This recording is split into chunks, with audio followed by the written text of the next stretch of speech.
Olá, minha galerinha do oitavo ano. Vamos lá para mais uma aula de geografia. Vamos com tudo e nós vamos começar um assunto novo hoje. Então, vamos falar sobre África. Então, vão abrindo aí o livro de vocês na página 220, certo? E o nosso novo assunto é África. Observem a imagem bonitinha, né? Espero que vocês estejam bem, que estejam acompanhando todas as aulas, né, de todos os professores. Então vamos lá, África, regionalização e fronteiras. Né? O continente africano recebeu muitas influências culturais do mundo todo ao longo de sua história. Né? Os países da África são multiculturais, com várias e várias manifestações, né? Que no livro de vocês, na abertura do capítulo, vocês observam aí jovens, né, dançando na roda, né, no hip hop, no centro aí de Joanesburgo. Na segunda metade do século XIX, a expansão do capitalismo industrial europeu levou à divisão dos territórios africanos pelas potências imperialistas europeias, sem respeitar as diferenças culturais dos povos africanos em todo o continente. Até hoje, a África apresenta aí marcas deixadas pela sua política imperialista. Quando vamos observar aqui também, né, que no continente africano existem várias riquezas. Na verdade, o continente africano tem toda uma questão de colonização, né? Por isso que o continente africano hoje é tido como um continente muito pobre, com vários problemas sociais, né? Com vários problemas econômicos e políticos. E nós vamos ver um pouquinho, né, sobre o continente africano a partir de agora. Vamos lá, vamos com tudo. Então, nós temos aqui, né, o capítulo 15, localizado no sul da Europa, sudeste da Península Arábica. A África é o terceiro maior continente em extensão territorial. Grande parte de suas terras está situada entre os trópicos de Câncer e de Capricórnio. O território africano é banhado pelo Oceano Atlântico a oeste e pelo Oceano Índico a leste, pelo Mar Mediterrâneo ao norte e pelo Mar Vermelho a nordeste. De maneira geral, o continente africano vive um momento de transformação. O processo de urbanização acontece rapidamente, os investimentos estrangeiros produzem modificações profundas nas paisagens e a expansão da infraestrutura em diferentes países do continente.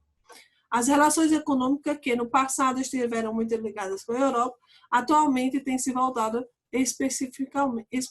especialmente ao mercado chinês, né, o que vem contribuindo para dinamizar, né, e melhorar toda a economia de diversos países do continente africano.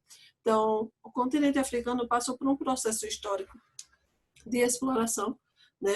A Europa explorou o continente africano, explorou todas as riquezas, e hoje, né, toda essa ligação, né, não é mais a África com a Europa, e hoje a ligação do continente africano, e que está fazendo com que a economia de alguns países do continente africano é a relação que a África tem com a Ásia.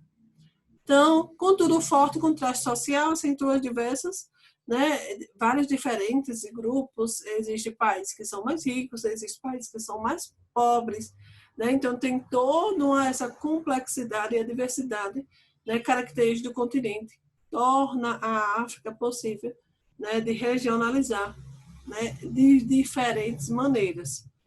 Porque a regionalização é a divisão. Geralmente a regionalização é feita de acordo com, eles fazem um estudo, certo, com aspectos físicos, econômicos, culturais ou sociais.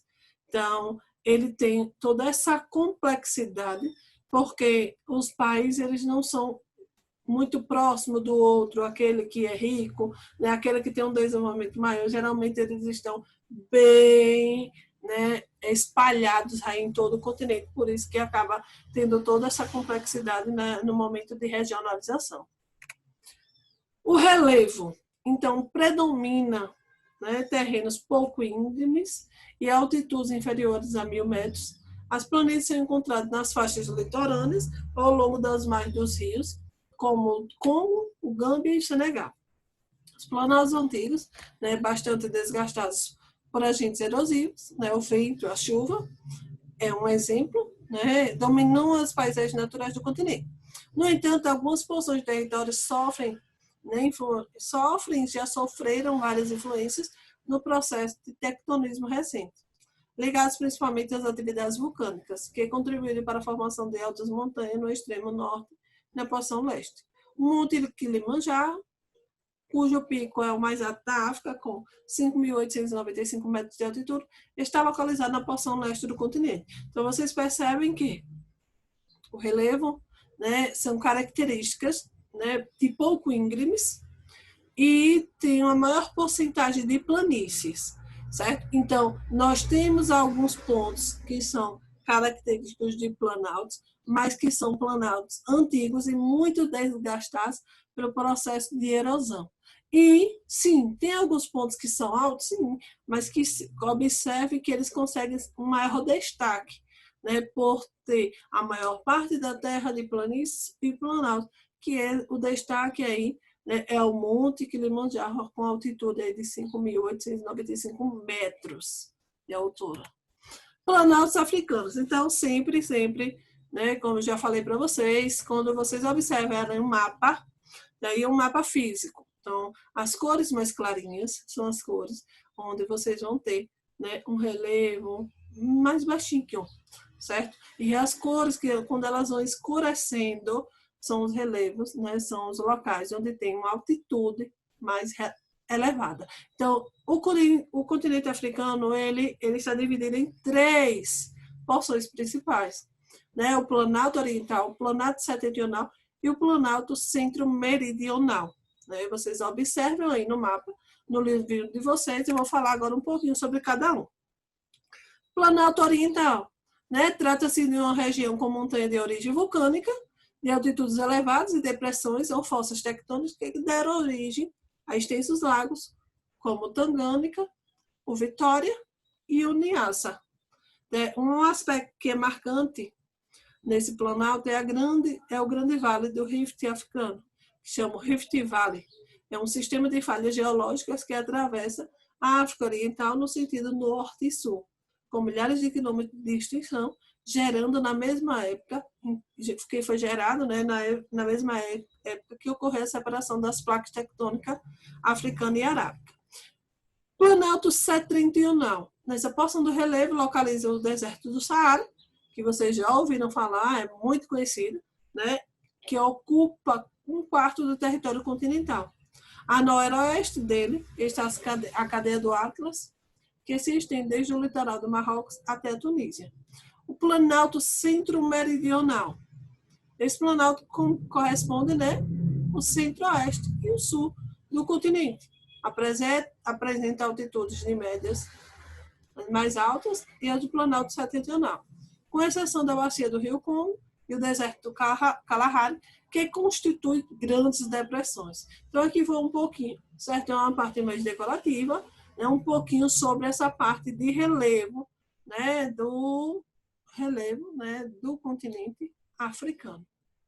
E aí nós vamos ver um pouquinho da hidrografia, né? Eu acredito que vocês já ouviram falar, né, a questão do que vários países do continente africano sofrem, né, com a falta de água. Então, mas assim, existe sim, algumas localizações que têm, né, uma grande quantidade de água. Então, nós vamos observar um pouquinho agora sobre isso. Nas regiões mais altas do continente, nascem os principais rios africanos. Os principais rios quem são? Orange, Níger, Nilo e Congo. Esses são os 4, né, principais rios. Os rios africanos garantiram a muitos povos que se instalaram às suas margens no decorrer dos séculos o desenvolvimento das técnicas de irrigação que permitia a prática da agricultura e da pecuária. O caso mais relevante é dos egípcios, que há milhares de anos mantêm uma importante área de cultivo, né, de trigo e outros alimentos ao longo do rio Nilo, cujo leito não seca, mesmo nos períodos de estiagens prolongados. Então, observem aí, né, que a hidrografia, a rede hidrográfica, né, já foi muito útil e é útil até hoje, né, para vários povos, né, que se instalaram aí no decorrer do século nas suas margens, sendo utilizado para o plantio, né, para todo esse processo de irrigação e também, né, para as práticas da agricultura e da pecuária. E aí nós temos uma imagem que aí, né, o uso do rio também para transporte, né? O uso do rio para transporte, o uso do rio também para geração de energia elétrica, por meio de quê? De usinas hidrelétricas. Então, observam aí, né, nesta imagem, nessa fotografia, o transporte de pessoas e automóveis em balsa no rio Nilo, certo? Então, isso aí é outro fator que vai favorecer o deslocamento, né, de pessoas, de automóveis, de carga, de descarga de mercadorias. Facilita totalmente a circulação. Então, nossa aula vai ficando por aqui. Fiquem em casa, fiquem com Deus. Até a próxima aula. Tchau, tchau!